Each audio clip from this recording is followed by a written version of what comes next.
Halat siyang banat. Para may ulam tayo. Mahirap mapas mo ba? Ayan ang nurse mo nanguha ng talbos ng kamuti. Banat siyang. Para may ulamin tayo. Ayan. So yan sabi nila pag masipag ka. Ayan. Tanim namin ito sa likod ng bahay.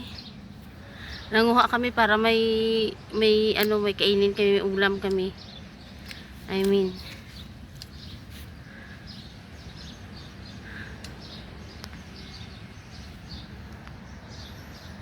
So nanguha kami ng talbos. Napakinabangan din namin ang ilalim ng dates. Kasi mataniman. Kahit medyo mahirap yung lupa dito, parang ano siya, parang medyo matigas, pero kahit papaano din naman kasi araw-araw nadidiligan, tumataba din. Tingnan nyo ang taba ng talbos ng kamote. Ang taba kasi araw-araw nadidiligan, nalagyan din ng compost. So ginagawa namin mga 2 times a week kami naggugulay ng talbos ng kamote. Hinahalo namin minsan sa isda, minsan hinahalo namin sa gulay, sa munggo, ganyan, kalabasa.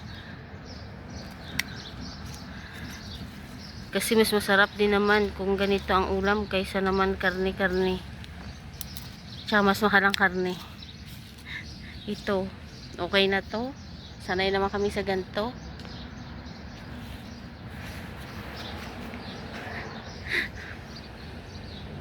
Ang nurse, nagtatalbos ng kamote. Wala ata ang sahod ngayon dahil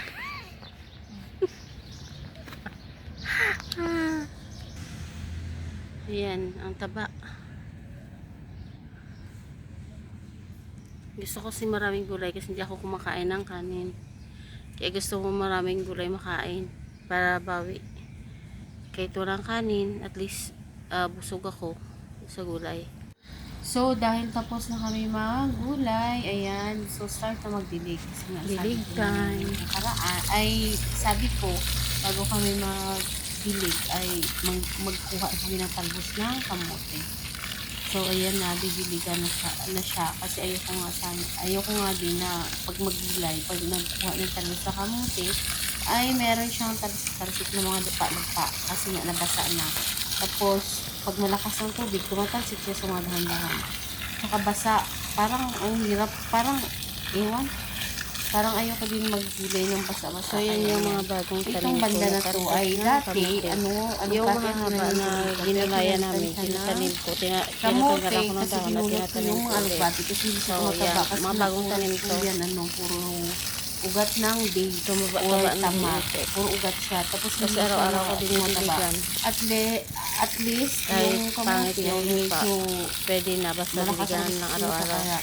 Kahit ganyan yung lupa ay siguro tatabain siya. Kaya tumaba na nga unti yung bago tinatanim namin yung mga ayan. So ito naman dito okay siya kahit pa paano yung lupa niya medyo makapal-kapal. Nagulayan na pala namin ito. Yung mga talbos na kamote. Wala siyang mga talbos.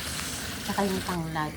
Doon kasi, ang alugbati kasi siguro, parang hindi ganda sa alugbati. Ang taniman mo ay, nagdidilig. Ang lupa ay manipis. Tapos naglilinis, nagdidilig. Tapos medyo patagilid. Pero, hindi ito sa amo tanim-tanim ko to. Ay, binunot ko siya. At least kahit pa paano yung dates nila, ay nadidiligan din. Kasi nga may tanim ako sa ilalim. So, tinaniman ko ng talbos. Kada puno ng tamar ay tinaniman ko ng kamote. Sayang din, hindi nga to alam ng amo. Kamote to yung iba, pag sa amin tawag kinangkong. Panggulay talaga siya. Pagtanim ko nito, kamote siya pero panggulay din. Kasi nag-swimming yung alaga namin ito. Nagyan ng swimming pool yung ina-assemble na swimming pool. So, nagtanim ako kasi andito na ako lagi nakabantay sa kanila. Kaya ang ginawa ko ay ayan, so tapos na yung naggulay, ay nagdilig ako. Kasi pangit kasi pag nabasa tapos saka ka magugulay. Yan, so dito ang tataba na tapos kasi natatalsik-talsika na din ng lupa. Pero ano na siya, dumami. So, nagugulay kami para kasi So, may nakakagulay ulam. kami, pwede kami magulay 2 times a week or 3 times, kagaya nito, So, yan. diskarte na lang talaga. Ang tamang may daming talbos pang-ulam. kasi nga, pag nagulay ako, Kasi marami mahirap talaga din, wala mga namang gulay. binibili Gusto ang ko amo para kumakain sa amin. ng kanin, Kaya, ayan.